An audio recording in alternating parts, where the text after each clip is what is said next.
Another Bluetooth headphone, I know. But wait for it, the WH950NB might be the best alternative to the Bose QC35 so far, at least in terms of wearing comfort. More on that in a moment. In this extra short video I will show you everything that makes the 950 better or worse than the rest. And with that said, hey, I'm Arnold Schwarzenegger and you're tuned in to Mike and Cam, the channel with the funny accent. We're about to do a head-to-head comparison between the Bose, the little brother 820NB, this one, and the 950NB. So you'll need headphones for that, of course. Tell you what, you think about where you put them last, and in the meantime I'll talk a bit about the scope of delivery and the quality in the background. By the way, one detail of the specs surprised me a bit, but more on that in a moment. The thing comes in a très chic case. It includes a 3.5mm headphone jack cable, a USB-C to USB-A charging cable, and an airplane adapter. There it is. Airplane adapter. Are these still a thing? I don't know. The first time you touch it, you can immediately tell that Edifier has really made an effort here.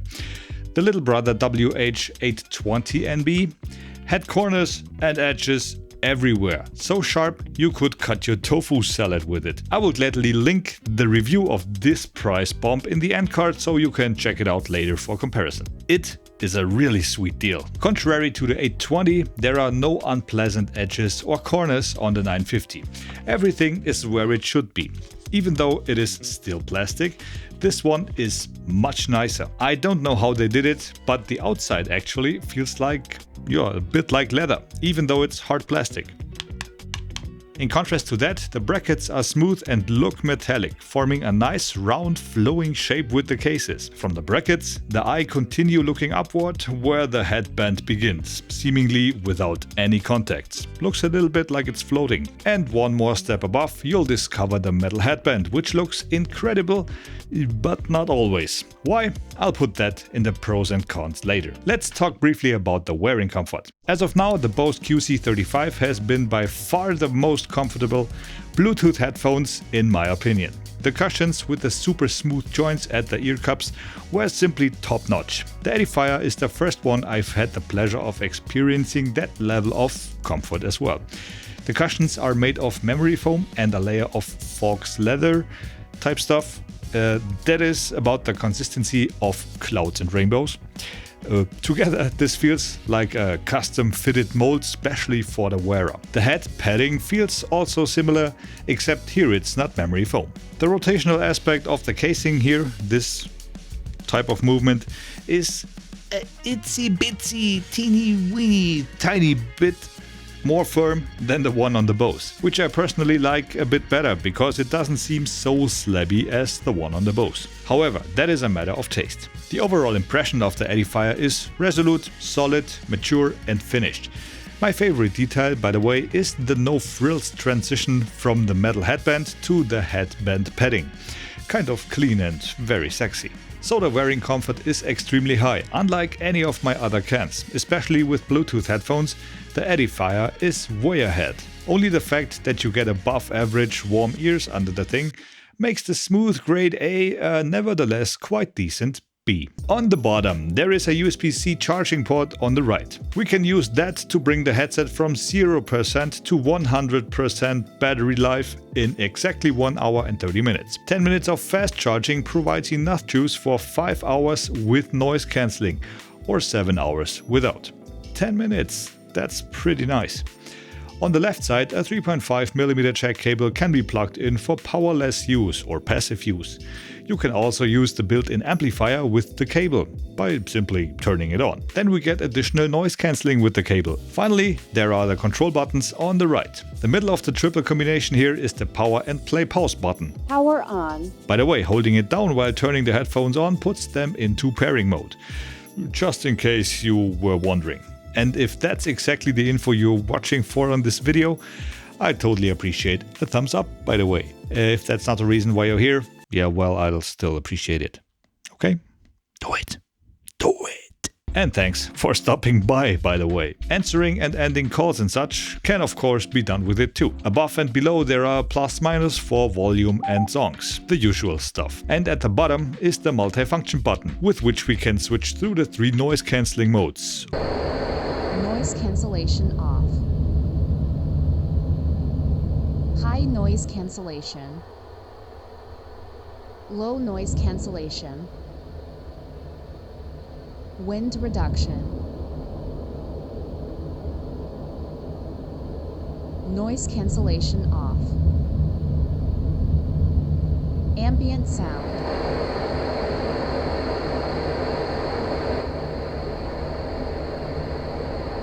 High noise cancellation. It can also be used to switch between music, game and theater mode by double pressing. The game mode reduces latency and sounds slightly stronger in the bass in my opinion. And the theater mode modulates a spatial sound on the signal and sounds a bit too thin for my taste. I miss the bass for real cinema action. Apart from that, however, it is very pleasant, especially for dialogues, since the intelligibility is very good and spatial ambient sounds float nicely free in the space, for example when a bird is passing by or a plane or something. But before I let you go on the direct comparison of the 3 headphones, let's just take a quick look at the app. It allows you to adjust the sound characteristics via EQ, which changes the sound instantly. This is really super fast thanks to Bluetooth 5.3. The headphones also offer high-res audio via cable and high-res audio wireless via LDAC codec with 96 kHz sampling rate. The noise cancelling can be set in 2 levels and the ambient mode offers even 6 levels. You can decide how much you want to hear the noise from the outside. There is also a wind reduction function.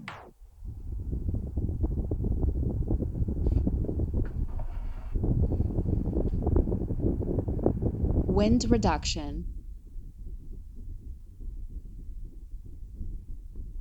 High noise cancellation. Wind reduction. The option to connect 2 devices at the same time is also available, but can be disabled in the app. And it must also be possible to deactivate this if you want to use high-res audio. This is only possible when connecting to a single device. Why? I don't know. And a very special feature is the volume limit of 85 decibels. This is especially important for frequent listeners to protect their own hearing, because if this function is deactivated, there is hardly any stopping the WH950NB in terms of volume. This thing is a volume monster. Awesome! Now here's the quick comparison between the 2 Edifiers and the Bose.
Conclusion. The current flagship, apart from the S3 with the planar magnetic transducers, man, I would love to test those.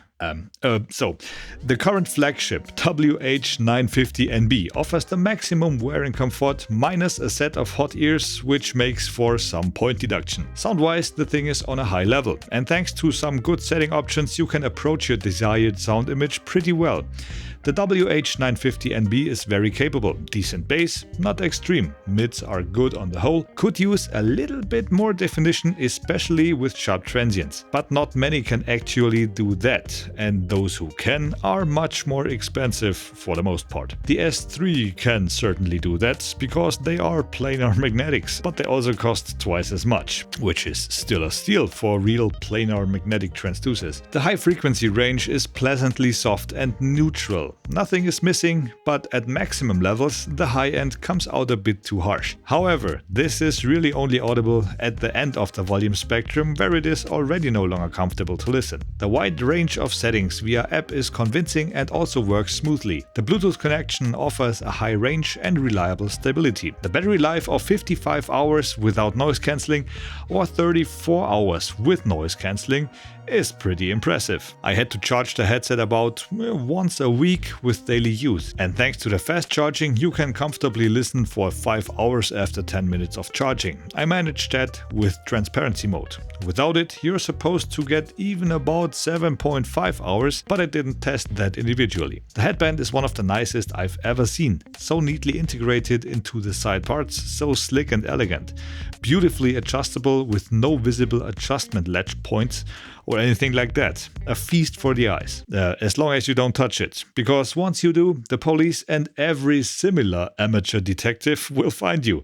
You can easily polish away your traces, but that you have to polish them at all is a bit of a downer. And the last feature that flashed me, or more likely my phone conversation partner, I made myself a coffee at my super noisy coffee machine at home during the conversation.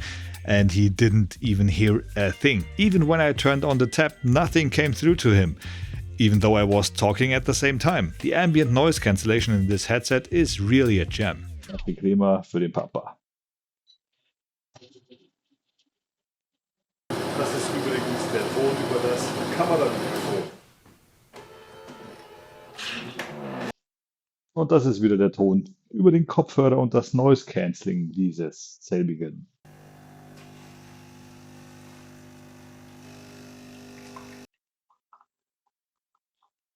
Also man hört über das Kameramikrofon, Dass der Kaffee läuft, und wenn ich spreche, hört man auch, dass irgendwas im Hintergrund passiert.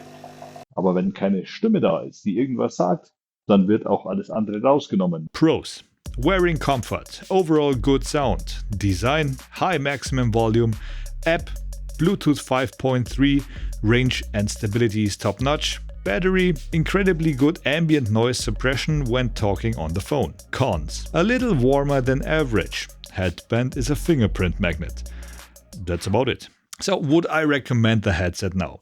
Let's see. Currently it costs 150 euros, or this price I put exactly here, because I have to look it up. I think you can absolutely buy it. This is a very fair price for this ear warmer. You want one? I will link it in the video description. A purchase supports me with the full force of your click. I will see you in the next video. Until then, stay loud. I'm out. Pew. Kann ich überhaupt? Ja, geht. Ganz klar. Hey, die Tonspur schaut gut aus heute. Das sieht ja mal nice aus. Gutes Shit.